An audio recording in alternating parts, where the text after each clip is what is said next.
Welcome back to the Immigration Answers Show. My name is Jim Hacking. I'm an immigration lawyer practicing law throughout the United States out of our offices in St. Louis, San Diego, and Washington, D.C.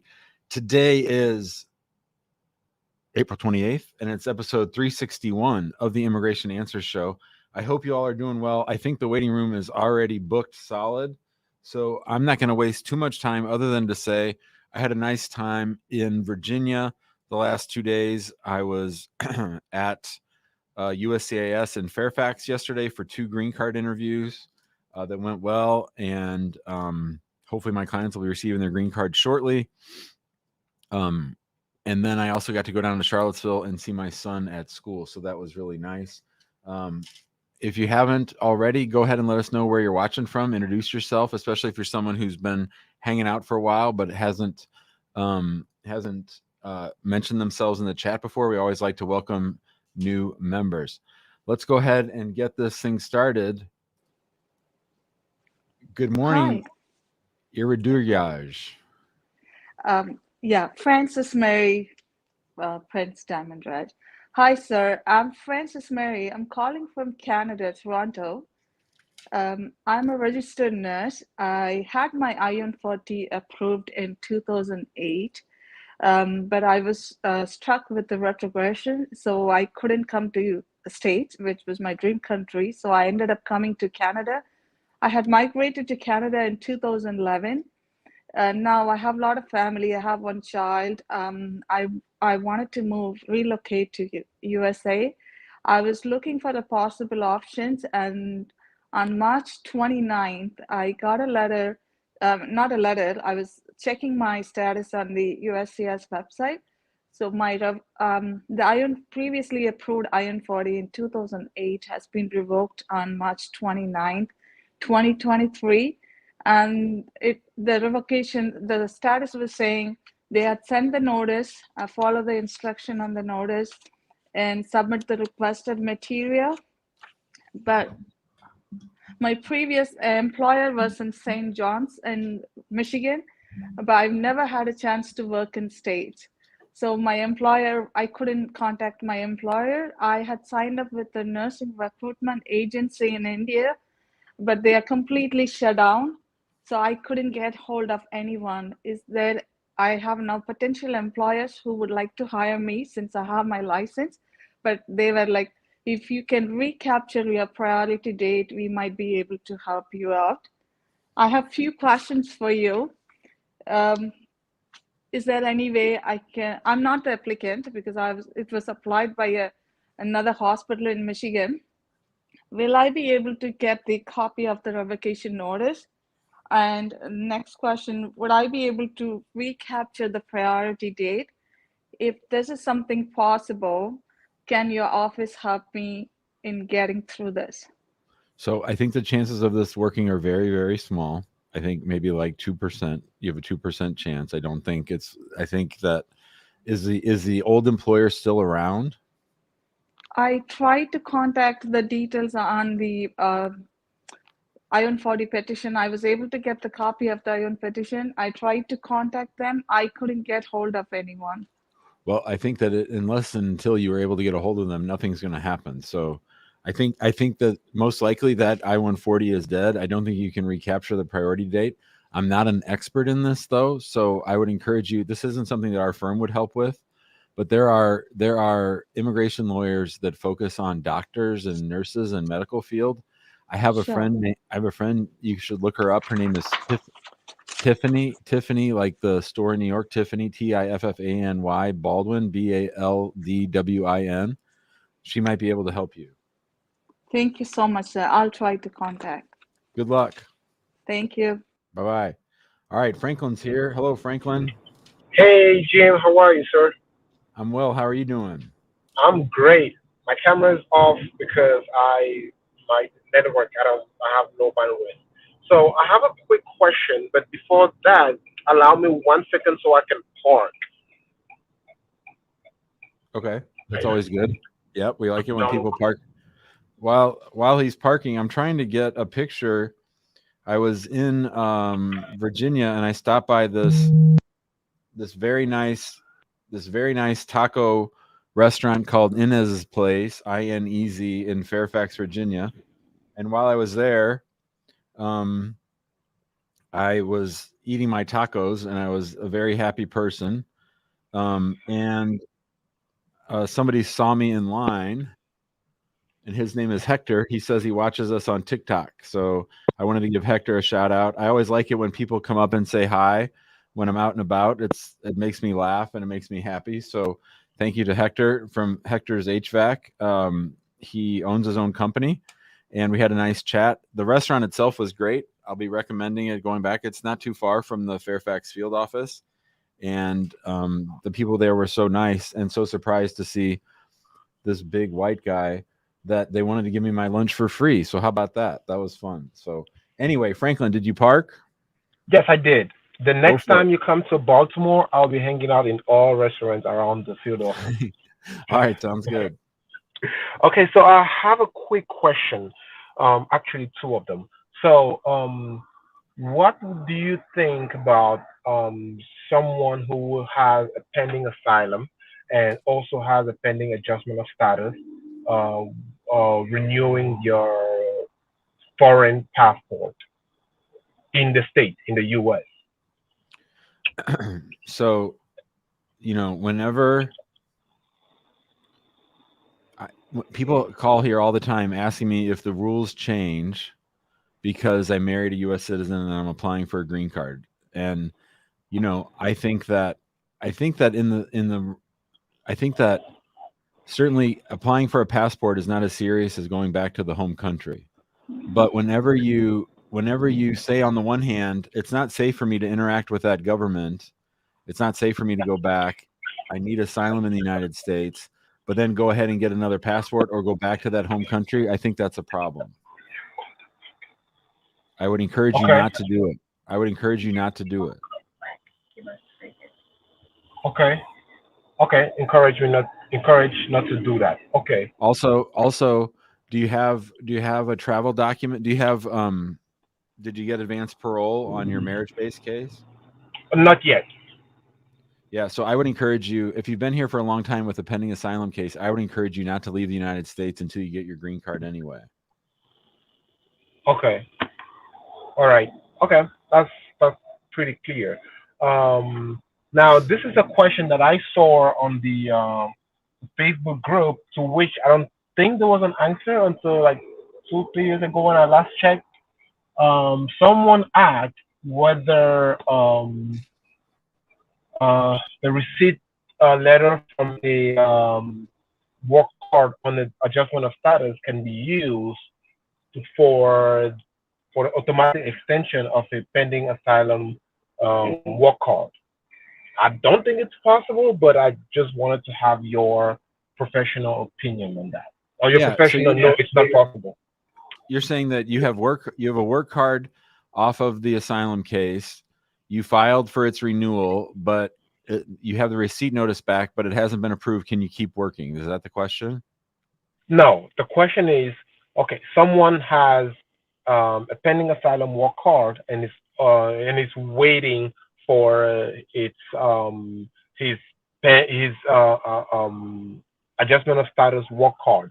Now the pending asylum work card is expiring. Can that person use the receipt for the adjustment of status work card to extend the pending asylum work card and not have to pay the 550 to have the automatic extension? No, that would be risky. Okay. Okay. All right. Got it. Thanks a lot, Jim. Bye, Franklin. See you, buddy. All right, let's say hi to Iad. Hi, Iad. Hi, Ben. Hi, Jim. How are you? I'm good. How are you? I'm doing great. Today's Friday, and we're going bowling later. All right, that's good. That sounds good. So I'm from Philly. I am recently immigrated to America from Sudan 3 years ago, 2019. So I've been here for almost now 4 years. I applied Okay. for my green card. I came with a family reunion visa, and Okay. and it's been like now almost 3 years since I applied for my green card. There is no update. tried to contact them. They say they didn't say anything yet. But here's the question I'm asking about: if my green card came up by this end of this year, could it be like contained like from the start where I landed in the States, or it will be like from this year, like if it comes? They say it So will come like they will count all these years. I'm not sure about that. This is my first question. you came on an I-730? It's a family reunion for Asylum. I'm Asylum Yeah. derivative. Yeah. So it'll go back 1 year. So whatever the start date is, it'll go back 1 year. Okay, so they will go So back one year. if they approve your green card today, then it would have a start date from a year ago. So it would go back to April 28th of 2022. Okay, so they will not count all these 4 years I've been here, almost here now. They would not. Why do you think it's taking so long? I'm not sure. I tried to call them. They say it's within the range of processing, but That's BS. You should sue them. yeah, it's 3 years. Even there Yeah. is no even a center for 3 years. Three Yeah, you years. should sue them. All right. If you have someone I can contact as a lawyer in Philly or someone I can. Oh, we do these all over. We do these all over the country. We've done 1,600 of them. This is like our expertise is suing them. So you should email our office or call. Okay. I need a phone call or anything you can give me. I can call them. Yeah, the phone number is 314. Okay, just give me 1 sec. Sure, buddy.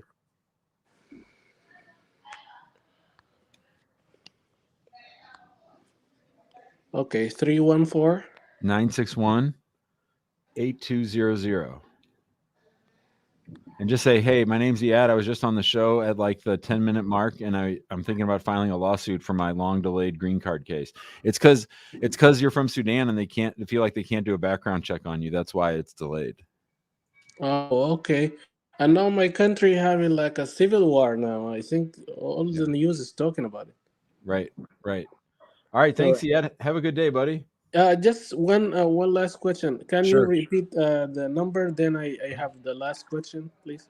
Yeah, 314 961 8200. 82 8200. 8200. Yep. Okay, my second question is, which is, I have my wife in Sudan, and I'm trying to apply, but I'm not sure which is the fastest route to get her in here. With it, the I-130, or I can get her like as a fiance, which Only I'm only not you able to only obtain my green card yet. only U.S. citizens can do fiance cases. Green card holders can't do fiance cases. Okay, so I have to go through the I-130, right? Yeah, so I would focus on getting my green card, then getting married, then filing the I-130. All right, thank you, Jim. I appreciate it. Have a wonderful Bye, day. Ed. Talk to you, buddy. See ya. Bye. All right, Angel's here. Hi, Angel. Thank you so much. I appreciate that. Sure. Thank you. Okay, so I have two questions. Just let me give you a brief context of me. I am a F1 visa student here in the US, but my visa got expired 1 year ago in June 2022. So if I want to return to my home country, I have to renew my visa. The thing is that I am getting married to a US citizen this July, this summer. And we are dreaming to go back. We're not married yet. We haven't gone to the court and stuff. But we are dreaming to go to Ecuador and celebrate with our family our marriage there. That implies that either I have to apply for a interview waiver or to renew my visa. So my question is, when should I get married? Thinking about, considering that if I go to Ecuador and have to renew my visa, I already will be married to a U.S. citizen, and I don't know if that's gonna complicate the process, for getting a new F1 visa. What do you think? And you said you're on an F1, right? Yes. So when are you going to graduate? Where are you in your studies? Are you on OPT or what? No, I am not OPT. I am graduating May 2024. I already have my updated I-20 saying that, affirming that.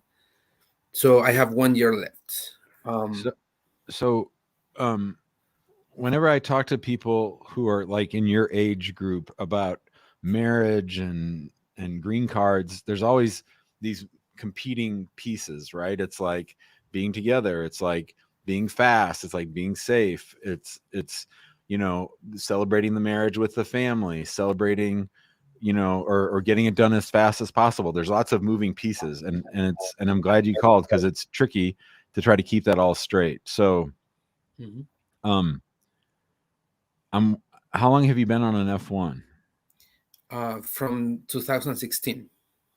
So that's 7 years, right? And Yeah. so I'm a little bit worried about you going back to get any kind of visa stamp. The safest thing to do would be to get married, apply for a green card, and apply for advanced parole, and not leave until you get advanced parole. Now that might screw up your desire to want to go celebrate with family overseas, and I get that, but from an immigration standpoint, what I'm saying is makes the most sense. The safest, because if you go back now and try to get a stamp, I think people call this show, Angel, every week, stuck outside the United States, where they thought it was going to be an easy trip back home to get the stamp, and then they couldn't, right? And I don't want that to happen to you. So, and it could happen to you for a couple of reasons. It could happen, number one, because you have been in the United States for 7 years on an F1, and sometimes they start to say to themselves, boy, he's really spending a lot of time there in the United States. We don't know if he really is going to come back. And then when you try to get that stamp, they say, yeah, we don't feel like giving it to you. And the other one is if they get any kind of whiff of a fiance or intention to get married, or if they anything like that, then that's inconsistent with getting an F1, because that's non-immigrant. So if you were to get married here and then go overseas and try to get a stamp, and then they say, you fill out the DS-160, who are you married to? I'm married to a U.S. citizen. Oh, you can't go back on an F1. You got to apply for a marriage-based immigrant visa and green card, and that could take a year and a half, and then you're stuck outside the United States and you don't get to graduate. Okay, so the safest way will be apply for a residency, right? And you mentioned something else. Yeah. So you and your spouse would go, or you and your fiance would go get married, and then you would file for a green card. Well, when you file for a green card, there's lots of things that you apply for. So your spouse would file an I-130 petition for you, say, I'm married to a U.S. citizen and I want to sponsor Angel for a green card. You'd file an I-45, which is your application to get your green card. You'd file an I-765, which is to get a work card. And then you'd file what's called an I-131 for advanced parole. That's what you need in order to leave the United States. So if you apply for a green card and don't get advanced parole, you can't really leave the United States until you get the green card. So this is like temporary permission to go overseas. And that would be the time. Once you get that would be the time to go overseas and celebrate with your family. But the problem is advanced parole can take 6 or 7 or 8 months, and you won't know exactly when it's going to come. So that might make planning the trip overseas a little bit more complicated. But I'm telling you the safest steps in order, and then you decide what you want to do. Perfect. Can I ask you a last question? Sure. You can ask as many questions as you want. Oh, thank you. So I heard that there is a way to be a interview waiver with an F1 visa. Yeah. Do you think that is a possibility, considering that's my case? Are you talking about the program to allow people to get their stamps inside the United States, or that you would go overseas and just drop it off at the drop box and then pick up your passport? I want to explore both. If I can renew me, The renewing thing here, that hasn't really started yet, so that I don't think that's going to work. And the problem isn't whether or not you have an interview. I don't care about the damn interview. The problem is I don't want you outside the United States, because as soon as you leave, I can't control whether or not you get to come back. Yeah, that's what it's not about interview or not interview. Either way, if you're married to a U.S. citizen, you're going to have to put down on the DS-160 that you're married to a U.S. citizen, and then that's either going to keep you from getting the I-130 or getting the F1, or it's going to cause them to have an interview of you and then mess with you. Perhaps it's maybe a 5 or 10% chance, but if that happens, then you don't get to come back for a year, and your studies are all screwed up, and you and your spouse are most likely separated for a good long while. You said one year and a half, right? At least, yeah. At least. Okay. Yeah. So it's gonna be too risky, you know. Yeah. And so to me, I would get everything nailed down here. And then once that's over, then I would start planning the celebration back home. I would get everything, at least advanced parole, if not the full green card, but at least advanced parole, so that when you leave, you know that you're safe. You're not having that hang over your head while you're celebrating in your home country, and then you come back safe and sound. Mm-hmm. That's wise. Thank you so much, Attorney Jim. I appreciate your time. See you, brother. See ya. All right. That was Angel. Let's say hi to James. Hello, James. Hey, Jim. How are you doing, man? I'm good. How are you doing? I'm well. Hey, Jim. I came to the States in 2014 as a refugee, and I've been here for that long. So I got my citizenship about 3 years ago, and I met a woman through her sister. We are from the same country, and I went back to see her, and then on my second visit, so I went to see her last year in November. So, and then I went back to see her in February, and then we got married in March of this year. So I want to file 130 for her, and I'm really not sure what type of stuff, like proof, that I can include in my application, because she's overseas, as I do have limited stuff that I can include to show that my marriage is a bona fide one. So, first of all, you should go to our website and download our marriage list. Let me see if I can pull it up. Here it is. If you go to hackinglawpractice.com/marital evidence, you can download the list. Now, the thing that you, James, need to understand is that USCIS understands that when someone is overseas doing a marriage case, that they're not going to have the same types of evidence as when they live together here in the United States, right? So it's totally okay to have the evidence consist of proof that you've met, proof that you've communicated, text messages to each other, phone records, whatever you can do to establish the relationship. Pictures from your trips over there, receipts from your trips over there. I would include maybe a couple statements from family or friends who know that you're married. And then nail that down. But no one's going to expect you to have like leases or joint bank accounts in the United States. They understand that stuff doesn't really happen until the couple's living together. So it's okay. Oh, okay. You should still try to submit as much as you can, but it's just a different type of evidence. It's more about how you met and how you know each other, and any wedding receipts and all that stuff. They understand you're not going to have this long history here in the States. Oh, all right, man. Thank you very much. Bye, James. See you, buddy. All right. Let's say hi to Rafaela. Hi, Rafaela. Hi, how are you? Good. How are you doing? Good. I don't know if you remember me. I made some questions in the past. I remember your face, but I don't remember your questions. Thank you. Yes, it's because my case was taking so long since October 2021. So I decided to ask an expediting my case because of my dad's situation in Brazil, like health situation, and I wasn't comfortable to use my advanced parole. So I received like a couple weeks later an email like asking for my medical exams. So I sent to the immigration. So I saw a lot of people that was waived without in the interview. But even though they sent me a letter with my interview scheduled for next month, I would like to know what you think about if this is normal, even if I already sent my medical exams. You were, I believe, were you out of status at the time you filed for your green card? Yes, I overstayed. Yeah. So I think that's a reason why they might have scheduled you for an interview. Andrew Bloomberg, who's our supervising attorney, and I were talking yesterday. I don't think yet, but soon I think we can start assuming that if someone gets scheduled for a green card interview, a marriage-based green card interview, that there might be an issue with the case. Not that it's going to get denied, but that, in other words, I think they're screening cases to see if they can avoid an interview, and I think that they're still working through that system, and I think that right now we can't read too much into it. But I would say, like, in 6 months, if people are getting scheduled for an interview, I think it'll be pretty safe to say there might be something wrong with the case, and everybody should be like worried and on heightened alert. I don't think we can say that yet, though.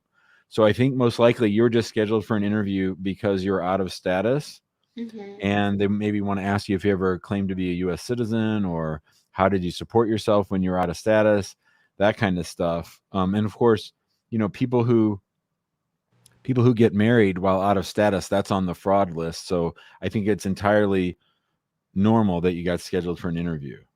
Yes, that was my next question. If they ask me my intentions to stay at the USA, if I can tell the truth. Actually, I came with tourist visa. I stayed like 1 year legal, and then after that, I decided to stay.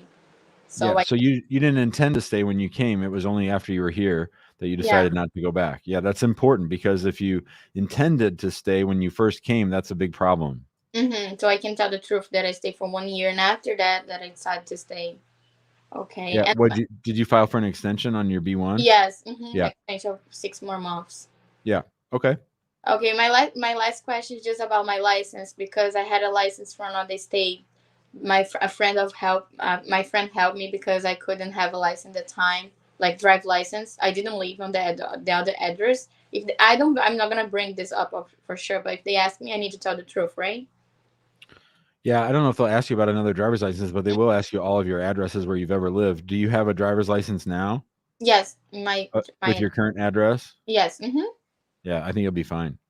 Oh, okay. Thank you so much for the questions. I really appreciate. How's your dad doing? What? I'm sorry. Wasn't it your dad you wanted to go see? Oh yes, he has health situation in Brazil. He needs a surgery. I sent all the proofs. Like he sent me like proofs of medical in Brazil, hospitals, and I sent to the immigration. And after that, they sent me like asking for my medical exams. So that's why I thought I wouldn't have an interview, because I had friends that was approved without interview, and they were like, they stay here like marriage without visa. So. Well, I hope he does better, and I hope you get your green card soon. Keep us posted, okay, Rafaela? Thank you. I really appreciate. In case, just one. I'm sorry. Just You're in fine. case, like, I can use my advance parole. I wasn't comfortable for sure, but after the interview, if my green card doesn't arrive in time, I can go with my advance parole. Yeah, but if everything goes fine at your green card interview, you should get it within a week or two. So Okay, I would. Oh, I sounds just hold good. that a little longer. Thank you so Bye, much. Rafaela. See ya. Thank you. All right. Let's say hi to Isam. Hi, Isam. Hey Jim, how are you? I'm well. How are you doing? Well, thank you. I've been here like with your show like a couple times, and so the reason I'm here today is like first of all like to share my experience, and then also like I need some advice from you. Okay. So yeah, I came here as a student, F1, and then I got married in June 2022. We filed in September. I've been waiting. I got my work card in March, exactly on my birthday, so March. And then after that, I got the notice that I need to submit the medical form. They didn't say like I need to submit it, but I need to. It's missing. They said do not send anything, and I think I asked you about that. And the courtesy letter. You got the courtesy letter. Yeah, they might send us the documents. So they did on April 17th, I guess, or something like that. Okay. Then I filed it. But the thing is, like, my wife and I had our first child in April 12th. Congratulations. And then, like, I upload the document of birth, like, on exactly April 18th. And then also, like, I send them via like USPS the medical form at the same time. I think 17th or something like that. Okay. Like in April 25th, I got an update saying that we scheduled your interview. I was actually like shocked how that was fast. Is it because of the birth of my child that I uploaded, or? No, you can't read it. They are not that organized or paying that much attention to your life to know that didn't have anything to do with it. So yeah, like next question is like, so what would your advice? So what you advise me during the interview? Well, I have tons of videos on green card interviews, but I can tell you sort of what I tell my clients when I prep them.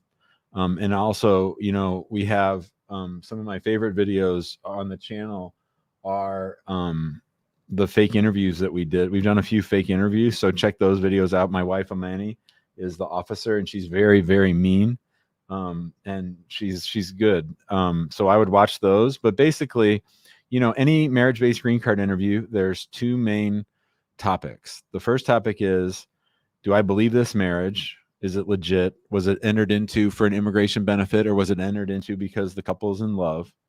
And the second issue is the Sam a good person that we want to let stay in the United States, that we want to give a green card to? Or more specifically, is the Sam a bad person for some reason on this list that we can't let him have a green card, right? So, you know, the interview, I just went to two of these yesterday. The interview will be two things, you know, the I-130 and the I-485. So they'll ask you and your spouse lots of information, lots of background information, then all the how did you meet? I mean, you have a kid together. So as I often say, when you go, if you have a 1-month-old or a 2-month-old, after you're done checking in, just put that kid up on the desk and say, there's my evidence.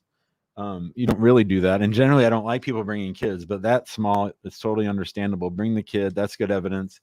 And then just, you know, tell your story of how you met, and make sure you have good documents, even from after when you filed. Like, you want to bring new evidence to your interview that the relationship is ongoing, that you have records that show the relationship is ongoing. And then they're going to turn to the 45. So when I first started practicing immigration law, the 45 was 4 pages long, and the questions went all the way across the page. Now it's like 24 pages long, and it's split down the middle. So there are many, many, many, many, many more questions on the green card application than there used to be.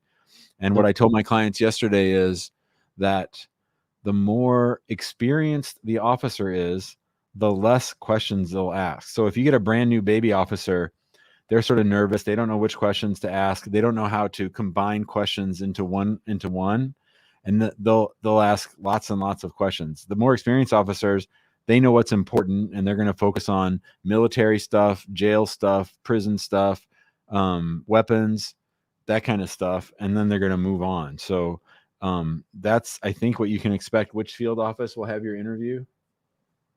I don't know yet. I'm still waiting for the notice. They said they're gonna email it to me. Well, what's the big city you live by? I live in Virginia. Virginia is like by DC or somewhere else? Exactly, Alexandria, Fairfax County. Yeah. So you'll be you'll be where I was yesterday. Yeah, I was there yesterday. Yeah, I had a very nice officer, Officer Amadou. I was convinced he was from Senegal, but he was not from Senegal, so I guessed wrong. But he was very nice, and I liked him a lot. So hopefully you'll get him. I've had good experiences in that Virginia office.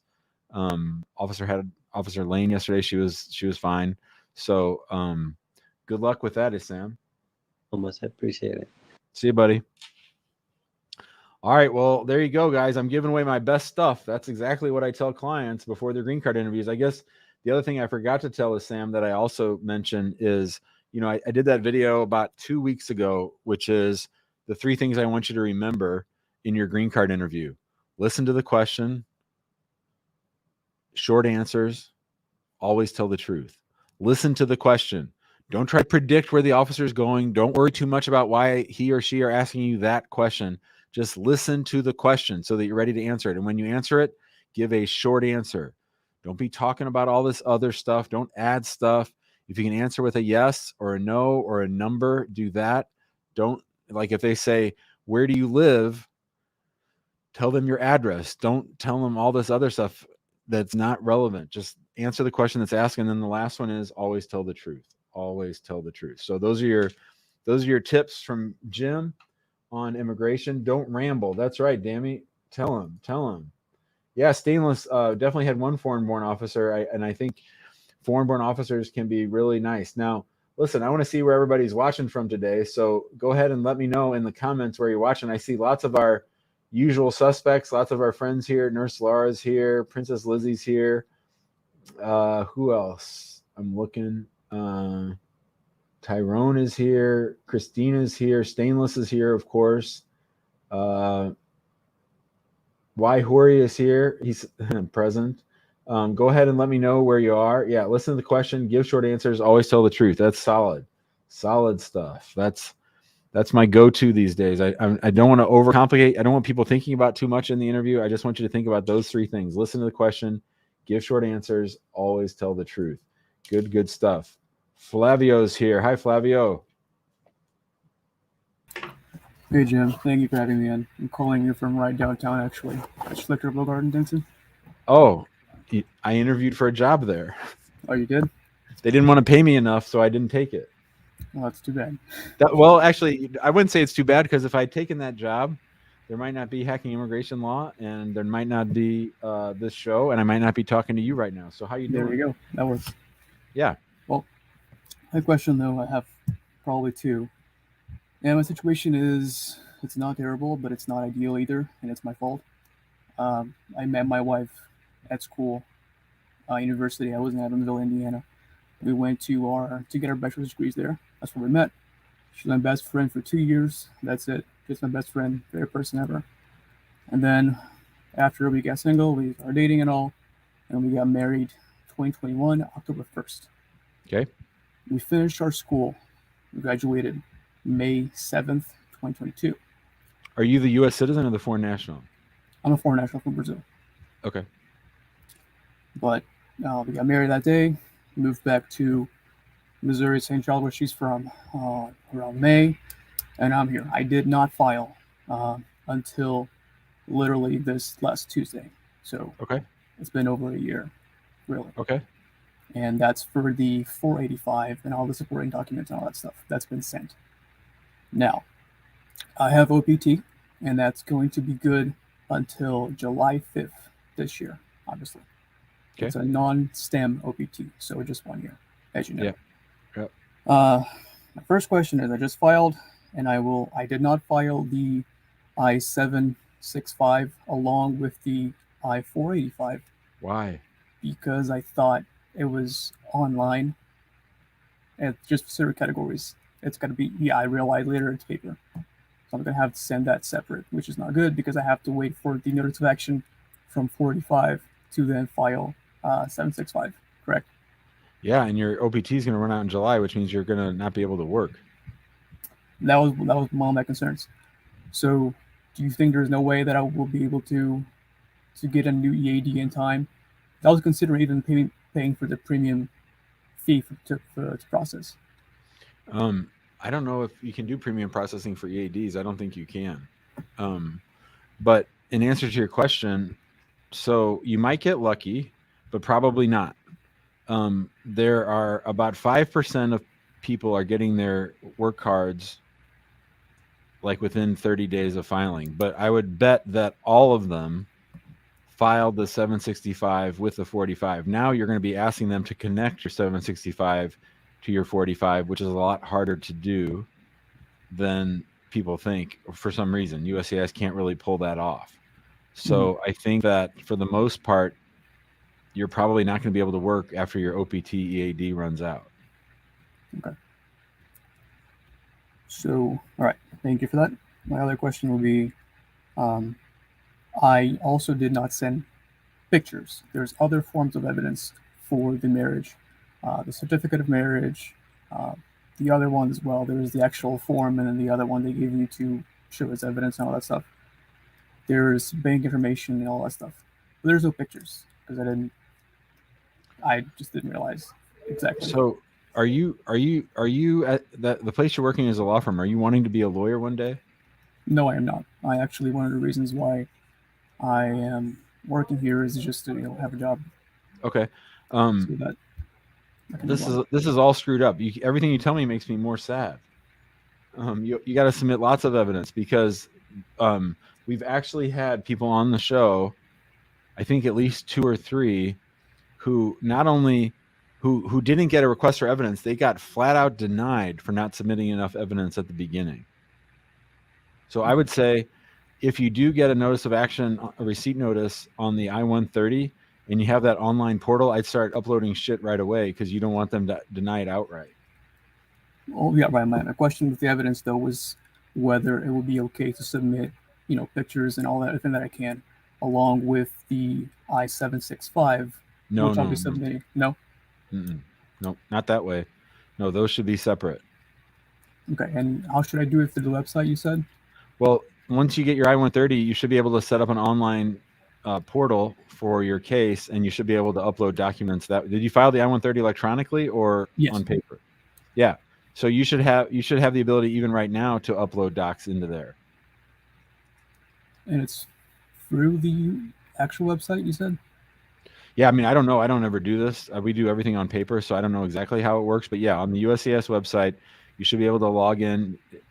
If you haven't, well, you had to set up an account because otherwise you couldn't have filed the I-130. So yeah, just log in there and see. There should be an option to upload more shit. Okay. So you think I shouldn't worry about, or should I, whenever I'm submitting the 765, pay for the premium? You think that's gonna help? If you You say can, one.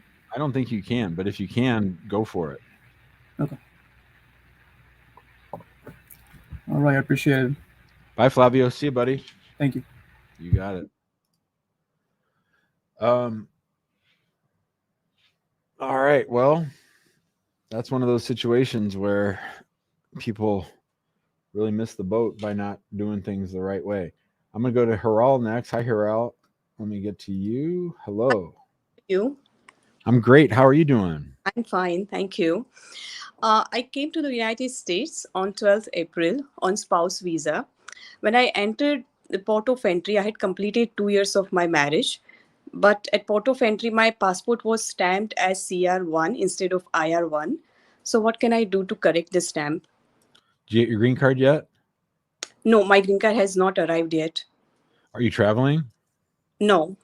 So I just wait to see what happens when you get your green card. Did you pay your Ellis fee before you got here? Yes. And you said so you entered like 16 days ago? Yes. Yeah, don't worry about your stamp. Just wait to see what happens on the green card. Should be correct, should be IR, and it should be a 10-year green card. How long ago did you hit your 2-year anniversary? My marriage was on 6th April. Like my marriage anniversary was on. So it's close. So it's real close. You entered on the 14th, and so you entered 8 days after your 2-year anniversary. Yeah. Yeah, so I would say don't worry about this until you get your green card, and then see what happens. Okay, if I receive my green card with the incorrect stamp, which is CR1, so can I correct it afterwards too? Mm-hmm. Okay. The stamp's not important. It's the green card is all that matters. Okay. All right. Thanks for the information. Bye, Hiral. See ya. All right, let's say hi to Mohammed. What do you say, Mohammed? Hello, Jim. How are you? I'm doing great. How are you doing? I'm good. Thank you. Thank you for getting my call. Sure. Yeah, I have some question about my wife. So I got married in 2018, and then I applied for her in January 2020 for I-130. And then also I applied for her in June 2021, the K3 visa. And then I got both approved, the K3 and IR1. The K3 and I-130 on October 2021. Okay. And then she got the interview on December 2021, and then the interview was in Amman, Jordan. Okay. Is she Jordanian? Is she Jordanian? Is she Iraqi? Where is she from? She's from Iraq. Okay. And then we got we're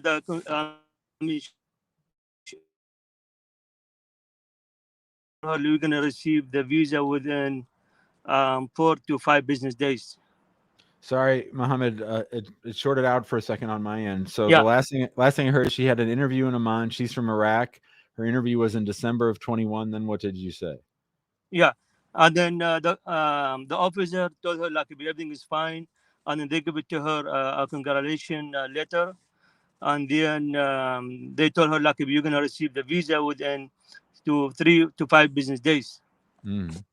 And then after 2 weeks, so we receive the passport without visa, and then they mention it, the letter, for administrative processing.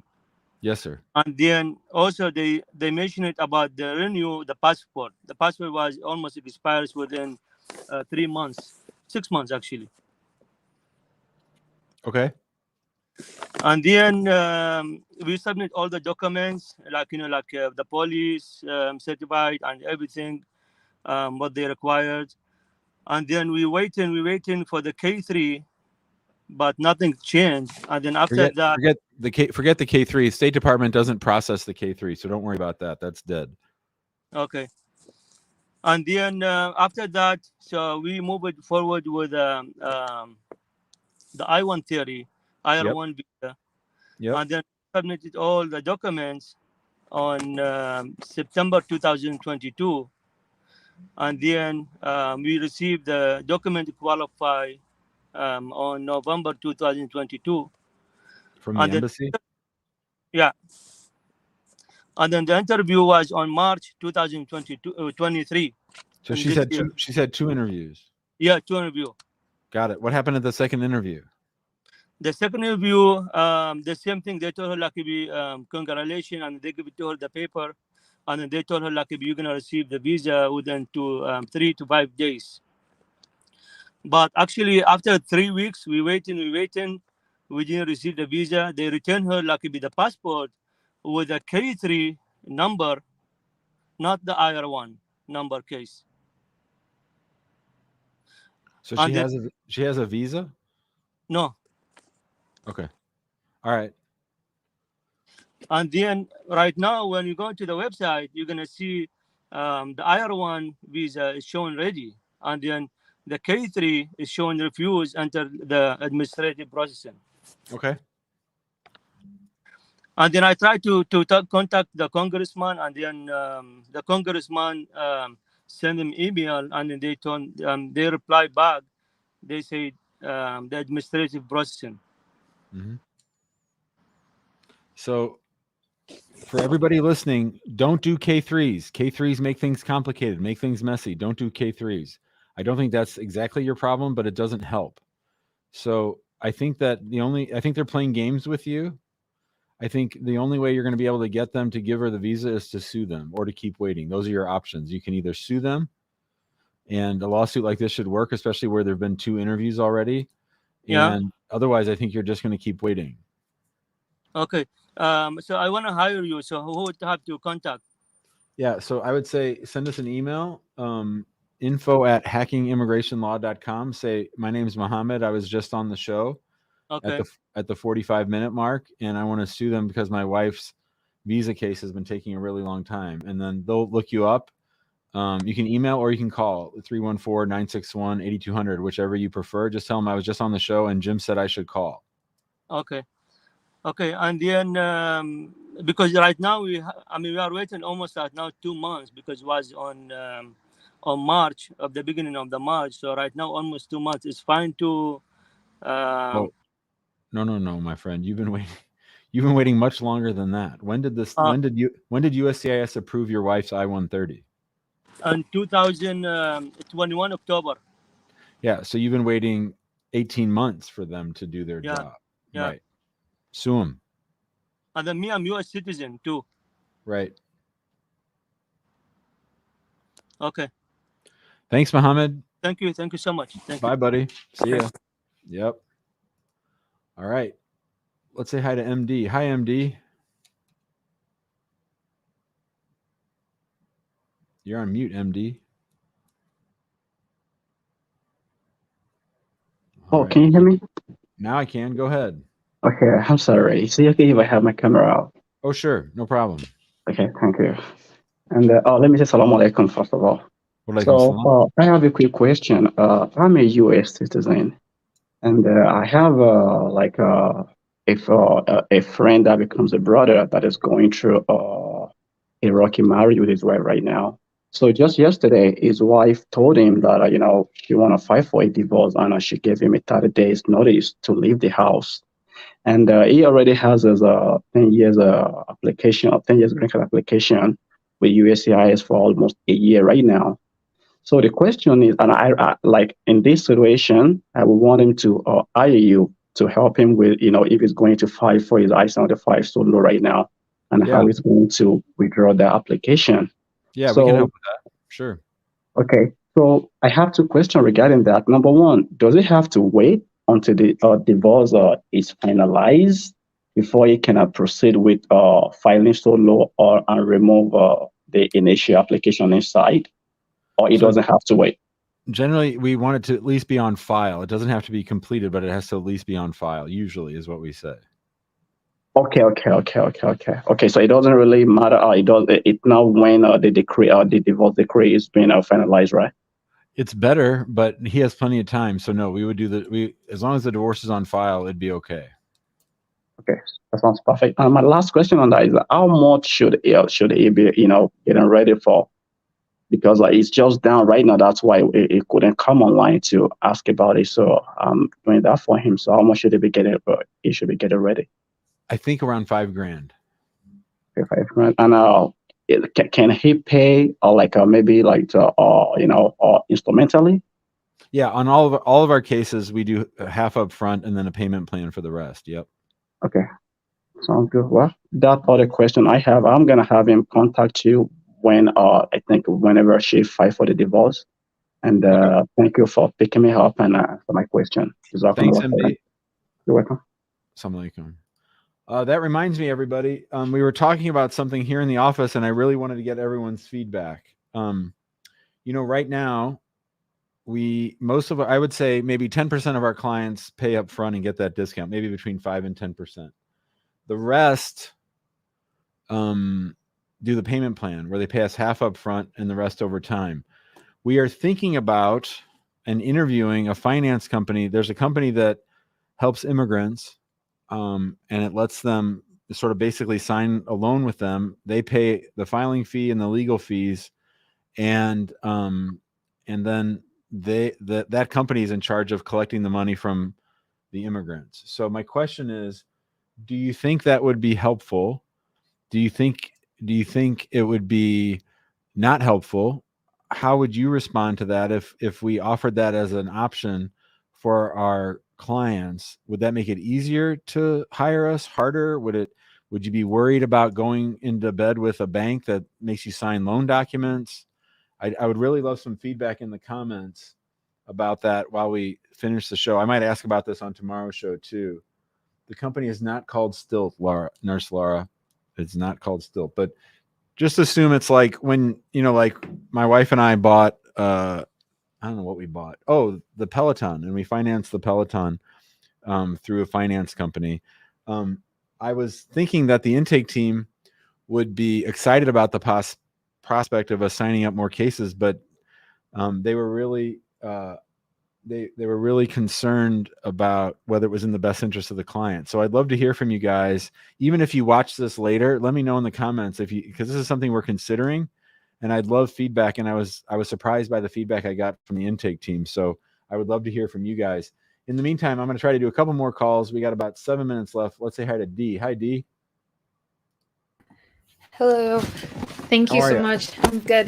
Thank you so much. I just have a few questions. I'm actually a client with your law office. I work with Andrew, and we're about to start suing soon for my I-30. A little bit about me. I got married in December 2021. I filed the I-30 in February 2022. So we're at a kind of 13-month period. So we're going to sue for action. It's an overseas case? Yes, away. Got it. Okay. And then I have a question. With my husband coming to visit me in the United States, he is, in a European country. They have the ESTA visa, which allows them to be in the United States for 90 days. Yeah. And I was just wondering if that's going to cause an issue if he came over here this year to visit me. I've been going over there, but will it cause an issue with our application? So whenever there's an immigrant visa on file, or even whenever a foreign national marries a U.S. citizen and then tries to come on ESTA, there's always a risk of things going sideways. In other words, you get one bad CBP official who's having a bad day and they decide to screw with your husband because they realize he's married to a U.S. citizen and has a pending or an approved I-130, they could turn them back. It happens very rarely, but we've certainly seen it both on this show and with our clients. So I would say that he'd have to be ready for that discussion with them. And obviously the most important thing, and really the only way he could get his case in trouble, is if he were to lie about it. That would be the only way he'd get in trouble, other than perhaps being sent back home, which like I said, is like a 2 or 3% chance. Okay. And then when we submitted the I-30 last year, the circumstances were different. He had a teaching contract, and that's why we decided to do away. But now that the teaching contract is over and we have this I-30 pending, I mean, I guess it's been really stressful to be away from each other. What if we wanted to change it and have him actually come here and have the I-30 is still pending. So yeah, I got you. So that can't be the plan, but let me tell you a story that the story I'm about to tell you has happened probably 25 times in our office. Okay. U.S. citizen files an I-130 petition for their spouse. That spouse enters the United States on ESTA or on a non-immigrant visa, right? On a B1, B2 visa. And they didn't necessarily have the intent to stay when they got on the plane to come to America. But while they were here, they're like, man, I really like seeing my spouse. Man, I'm really tired of waiting.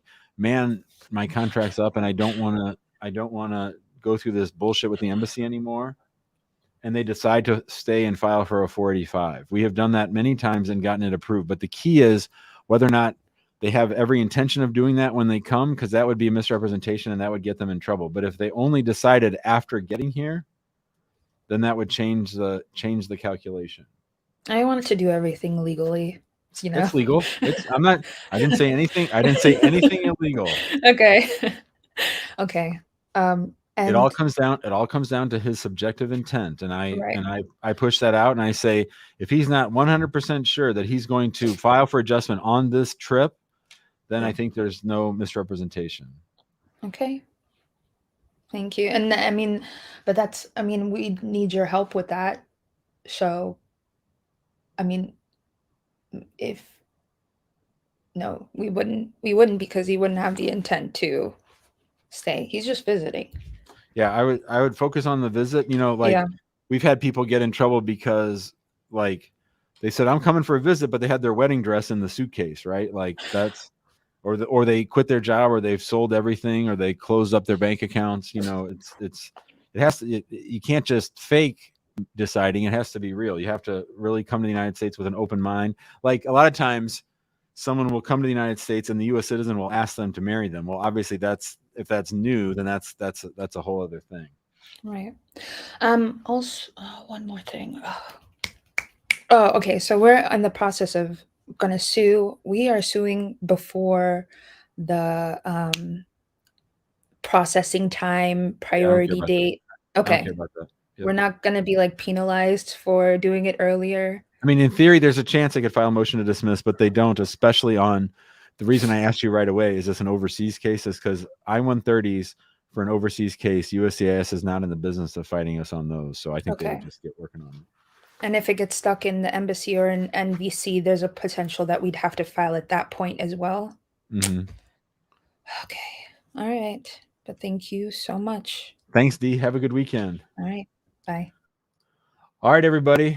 That will do it for today's show. Sorry for the people that I didn't get to. I will be on tomorrow. Believe it or not, we're going to try to do a Saturday show from the middle of nowhere. Nor has a softball game at 3. I have to get there an hour early, so I've been using that time to do a show. There's a chance I might not do the show, depending on what happens. But if you want to get on our text list, text the word show to 314-470-3300, and you'll get an alert when we're going live. I will see you all tomorrow at 2. Huli, thanks for your help. Thanks for your help as always. Thanks for the comments. Thanks for all the feedback. I appreciate it, and we'll keep you posted on that and everything else at Hacking Immigration Law. See you all tomorrow.